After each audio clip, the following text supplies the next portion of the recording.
I want to have our first bill, House File 2169, Representative Richardson. And again, we are not taking action, formal action at all on this bill. We're hearing it on an informational basis. Representative Richardson, to your bill. Thank you, Mr. Chair.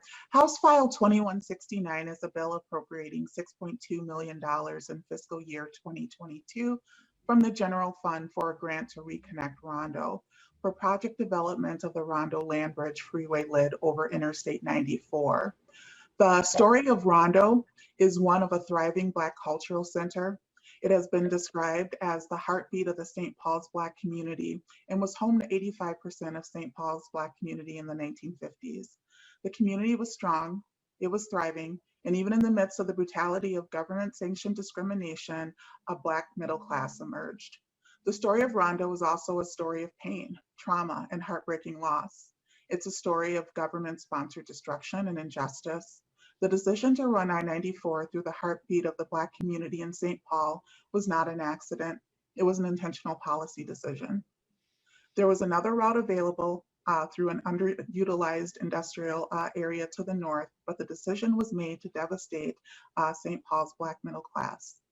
In that experience, Rondo was not unique, as across the US, there are BIPOC neighborhoods that were plowed through for federally funded highways. Behind the 700 homes and 300 businesses destroyed, there were real people and real families. The trauma of that loss was further deepened by the fact that Black homeowners and business owners in Rondo were paid pennies on the dollar for their properties, wiping out their equity and wealth. Over $270 million is estimated to have been lost for property owners, generational wealth extinguished. To add insult to that injury, there was no comprehensive plan or services to help families or businesses relocate. There was no safety net extended to impacted families of Rondo, with full knowledge that racially discriminatory redlining practices and racial covenants cut off options for many within the Black community. This bill is long overdue and provides the opportunity to begin the process of reconciliation and healing. In addition to righting historical wrongs, it provides an opportunity to benefit public health by reducing air and noise pollution. It also provides a pathway to recovering taxable land. Today I have with me Mr. Anderson and Mr. Baker to share more on the bill. Thank you very much, Chair Richardson. And Mr. Anderson, are you first up? Is that the order, or do you want is Mr. Baker first? I think I'll go first. Okay. Well, Mr. Anderson, welcome back to the committee. It was good to see you in February, and we welcome you back again. Please state your name for the record. My name is Marvin Anderson, MarvinAnderson, and I chair the board of directors of ReConnect Rondo. The decision to wipe out Rondo was done 60 years ago. Fast forward to 5 years ago, when the mayor of the city of St. Paul and the commissioner of transportation came to a healing ceremony to formally apologize for the role their agencies played in that decision to route I-94 through our community. Today, thanks to their extraordinary partnership and that of other agencies, individuals, and interests, House File 2169 offers Rondo the extraordinary opportunity to reverse the course of this devastating history, repair the harm, and give the Rondo community a fighting chance to revitalize the neighborhood in a way that will give it purpose, give it a future, one that we can be proud of, along with the city of St. Paul and the state of Minnesota. Our efforts over the last 5 years have been deliberate, they have been focused, and we have had the help of teams, of leadership, and our leadership has been first class. I am pleased to introduce our executive director, Keith Baker, who has assembled this crack team of professionals to provide highlights of our purpose and what we will do when House File 2169 has been enacted and passed. Mr. Baker. Thank you, Mr. Baker. Welcome to the committee. Welcome back and good to see you again. Please state your name for the record. Keith Baker, Executive Director for ReConnect Rondo.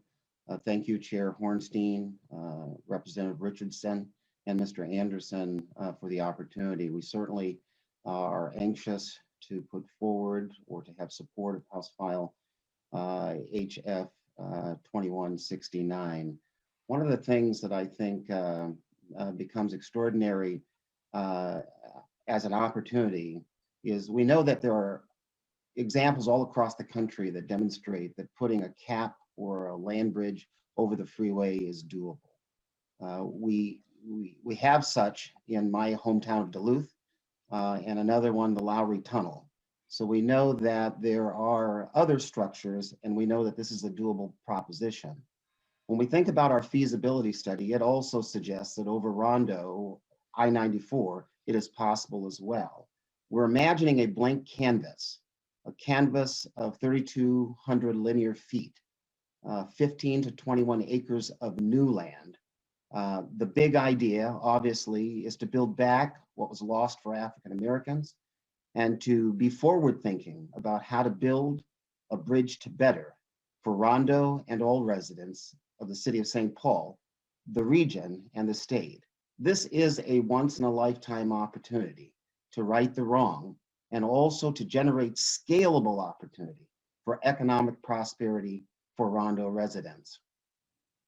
When we think about the opportunity and benefits, they are considerable. New housing, 576 units, job creation, up to 1,800 jobs, potential for 200 plus of being more permanent in nature. So that's the structure build, it's the build on top, as well as the opportunity for business incubation and business and permanent jobs as well. Nonprofit and institutional space, as well as retail and office space for market is 140,000 square feet of space. Overall community growth, 1,000 new residents, and revenue transferred to the city that can be generated between 3.8 and 4 million. This is an extraordinary opportunity.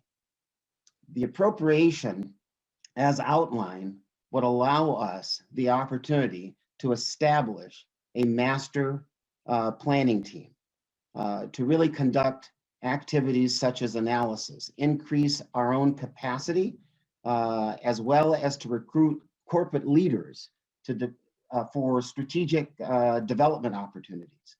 It's an opportunity for us to prepare for increased property tax, which we know certainly will have implications, anti-displacement mechanisms, and safeguards that prevent negative impacts from gentrification. Also to identify anchor tenants and to evaluate redevelopment plans and authority. To drill down just a little bit better, it's prerequisite activities, technical activities such as environmental review, design, and financial forecasting for the community land bridge itself, market and financial analysis, small area plan, and master planning. And keep in mind that we see the initiative here with Rondo from an economic development standpoint to be closely tied with the desires of the city of St. Paul as well, and how it might be also connected to the community of Frogtown, to what's going on up in Allianz Field, etc. We see the connective tissue of broader economic development and opportunity.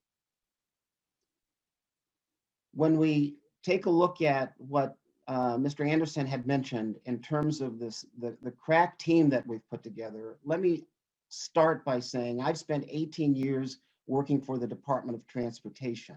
I have understanding of the jurisdictional responsibilities. Managing state funding is not a new thing to me. In my capacity with DOT, I was accountable for administering $30 million annually, a total in my career of 12 years, $300 million. So we certainly have the capability to get this done. Equally, we've put together a team, a board of directors that is tied to the community itself, a technical advisory team. We have legal counsel to help us through this process. We've tied ourselves to community stakeholders, as well as funders and the government entities themselves. So with that, I thank you so much, Chair Hornstein, Representative Richardson, and members for listening. We see this project as more than a bridge. The Rondo Land Bridge offers an opportunity to build an inclusive and equity-based local economy tied again to supportive activities from the city's downtown business area, as well as, again, Allianz Field and other economic engines such as Grand Avenue. Thank you for listening and your consideration to this bill. Thank you very much, Mr. Baker and Mr. Anderson. We appreciate the detailed chart in terms of the use of funds as well as your organizational structure. That's very important as we consider general fund allocations. Members, this is an opportunity if you have any questions of either Mr. Anderson, Mr. Baker, or Representative Richardson. Okay, let's see. I don't see any hands at this point. So Representative Richardson, oh, sorry. Member hands up. Excuse me? There's a few member hands up now. Oh, you know what? I think I need to get into a different window here. For some reason, I'm not seeing them. So who do you have, Mr. Howe? I see a Representative Cagle, Representative Elkins, and Representative Mason. Okay, members, you know, I just wanted to preface this by saying we had a fairly extensive presentation also on this bill in January. If the members could really keep their questions brief, we have a long agenda. So I will entertain them, but really, if you need to, please keep these questions brief. It sounds like Representative Cagle was the first question. Thank you, Mr. Chair. And Mr. Baker, I was just kind of wondering what the plan is for making sure that gentrification doesn't happen. I know when I worked at Community Action, this was prior to Allianz Field going up, and we did some community listening sessions, and it seemed like there was really more of this is what's going to happen, you know.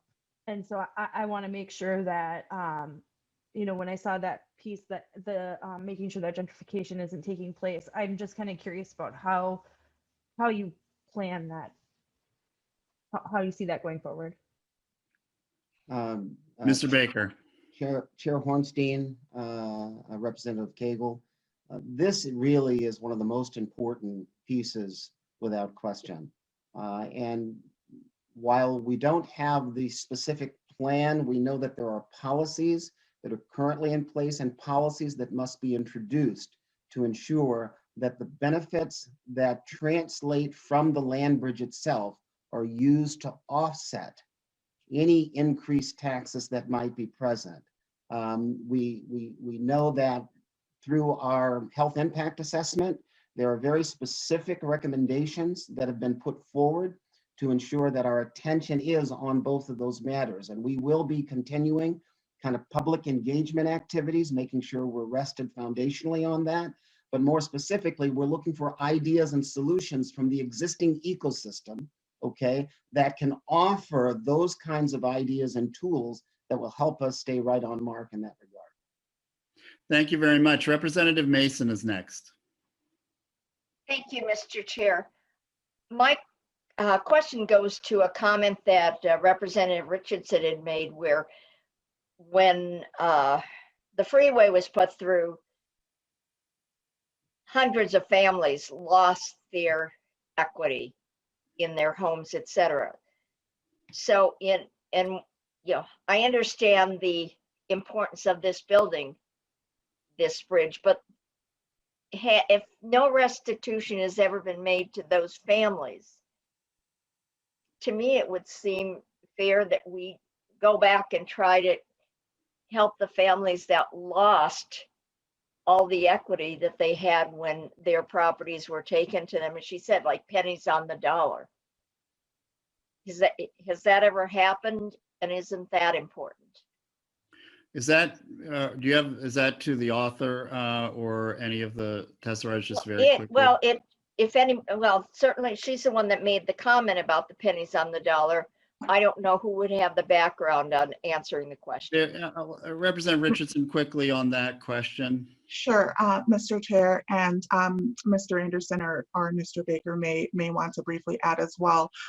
The thought process with this project is also taking into account the descendants of Rondo as well, as we're thinking about that reconciliation and restoration. And I don't know if Mr. Baker or Mr. Anderson have something to briefly add.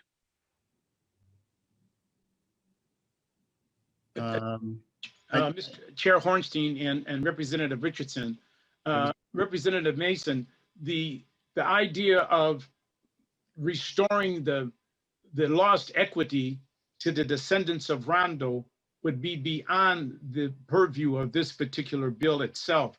It should be studied on an independent basis, because we'd have to determine who they are, where they are, and how that would go about. So we'll focus on the land bridge that will provide mechanisms for those who are descendants of those who lost equity, not to restore that equity, but to give them an opportunity to be a part of the land bridge when it's created, housing and opportunities to open entrepreneurial businesses there. So it's not a direct return one-on-one to what was lost, but indirectly, we do believe we'll be able to provide some relief for those who can come forward and say, this happened to me. What can be done now to look at that? And we will open that up. Thank you. Thank you so much. And then our last question, Representative Elkins. Yep, real quick. So a few years ago, I had an opportunity to visit Clyde Warren Park, which is a park built on a lid in the Arts District of downtown Dallas. And it has spurred literally hundreds of millions of dollars of redevelopment. So as part of the funding from this bill, will you be looking at the redevelopment opportunities and how some of the redevelopment funds could be used to A, help pay for the lid, and B, fund community objectives as well? Thank you, Representative Elkins. It's an important point that there are models, as I believe Mr. Baker had pointed out, not even very far from here in Duluth, and of course the Dallas one. Thank you for raising that, Representative Elkins. Representative Richardson, do you have any final thoughts? Thank you very, very much, Mr. Anderson and Mr. Baker, for, again, another very substantive and very helpful testimony that you've provided the committee. Representative Richardson. Thank you, Mr. Chair. I would just like to thank Mr. Anderson and Mr. Baker for their testimony today, and just will end with that this land bridge is an opportunity to not only physically reconnect, but could stand as a monument to restorative justice and to begin the healing of what was lost. And so we want our transportation system to promote health and equity and access for all, and this could be a start to that. Thank you so much, Representative Richardson, and thank you for your hard work on this bill. And again, to Mr. Baker and Mr. Anderson, the time you've spent with our committee has been very, very deeply valued and helpful, and we look forward to our continued work with you. So again, to all of the people associated with ReConnect Rondo, thank you for your engagement and your participation.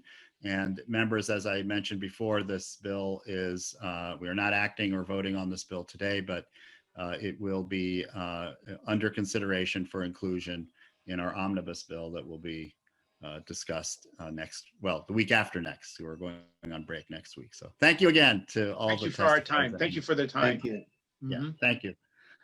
Members, I'm going to hand over our